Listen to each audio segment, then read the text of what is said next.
Week 29, Tuesday. A reading from the letter of St. Augustine to Proba.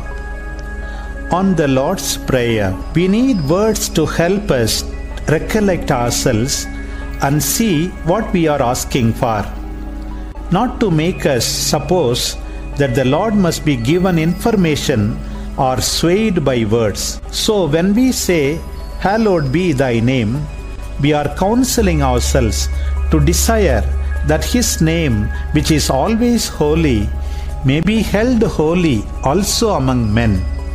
That is, that it may not be treated with contempt. When we say, "Thy kingdom come," which will certainly come whether we wish it or not, we arouse our desire for that kingdom, that it may come for us, and that we may be worthy to reign there. When we say, "Thy will be done on earth as it is in heaven," we are asking Him for obedience for ourselves, that His will may be done in us as it is done in heaven by His angels. When we say, "Give us this day our daily bread," we mean by today, this present time.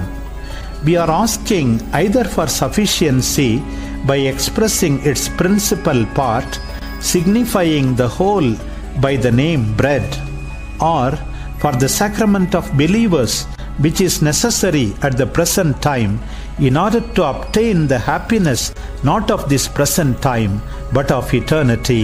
When we say, "Forgive us our trespasses as we forgive those who trespass against us," we are advising ourselves both as to what we should ask for and what we should do to be worthy to receive it. When we say, "Lead us not into temptation," we counsel ourselves to make this petition lest we be abandoned by His help, and either be deceived into consenting to some temptation, or be so downcast as to give in to it.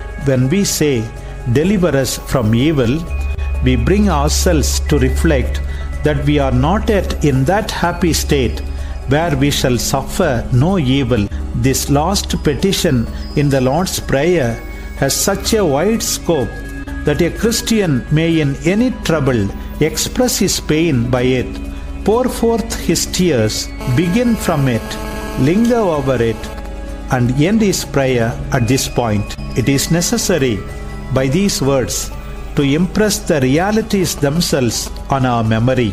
For whatever other words we may say, whether the devotion of the one praying precedes and forms the words to express itself, or accompanies the words and grows from them, if we are praying in the right way, we say nothing that has not already a place in the Lord's Prayer.